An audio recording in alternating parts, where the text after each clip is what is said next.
Assalamualaikum warahmatullahi wabarakatuh. Dan sahabat Jazza, bertemu lagi saya Jazza. Kali Jazza berada di sini di gerai burger. Okey. Kalau aku beli burger kat sini.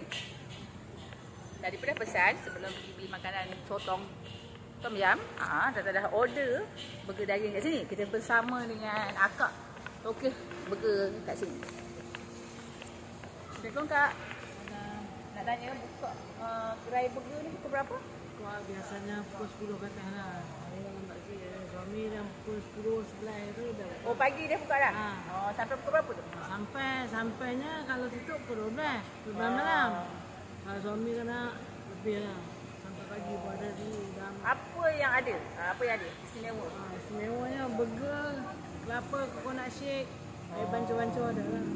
Makan apa yang ada? Makan setakat ni burger dulu. Lebih kepada burger lah. Tapi burger. sedap. Saya dah banyak kali beli lah. Memang sedap. Siapa-siapa yang nak beli boleh datang ke sini di Manjung. Di hadapan butik Bulan Bintang. Bulan Bintang kat situ. Okey. Dan gerai burgernya di sini. Dah lama ke akak berniaga? Berniaga lama dah. Ditemani oleh anak? Anak. Okey, kita tanya anak juga. Okey, Dik. Dah lama ke berniaga? Berniaga lah dalam 2 tahun, 2-3 tahun. Belajar ke apa? Buat burger? Memang belajar? Tak, maksudnya cara-cara nak buat burger tu macam mana? Itu sambil belajar. Sambil buat sambil belajar. Okey. Semoga berjaya. Nak bagi tahu gerai nombor berapa daripada mana?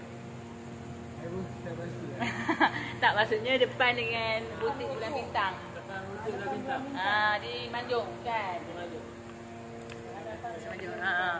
Kepada orang lain atau orang ramai boleh datang sini sebab memang sedap lah cara akak masak tu.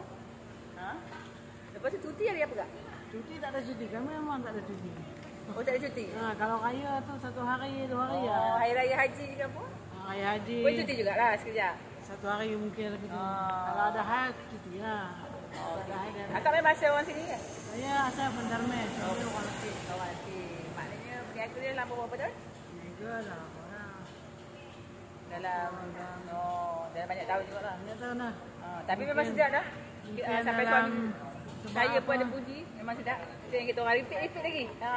Okey lah. Maknanya kita boleh lah macam kita nak minta.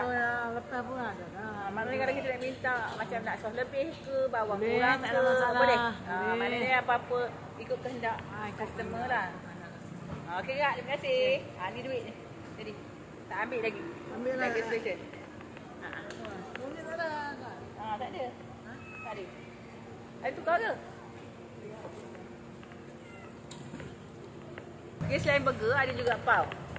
Ada pau apa ya kat sini? Mari kita tengok ke depan.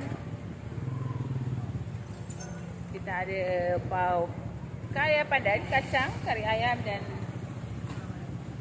rendang daging. Okeylah. Sambil nak menjamu selera makanan yang kita beli tadi iaitu sotong tom yam dan burger di rumah. Ni ada burger. Burger. Okey, ni burgernya. Okeylah. Kita jumpa di video selanjutnya. Jangan lupa terus subscribe dan jangan lupa datang kemari. Dekat Bulan Bintang. Bulan Bintang. Berhadapan dengan butik Bulan Bintang. Ya, terima kasih kak. Okay, kita jumpa di video selanjutnya. Jangan lupa terus subscribe, like, share, komen YouTube kami yang dah 1.44K. Alhamdulillah. Dan sekiranya anda melihat ada iklan jangan langkah untuk skip. Terus menonton. Terima kasih. Kita akan jumpa di video selanjutnya. Jangan lupa terus subscribe, like, share, komen YouTube kami. Kita tak sadu.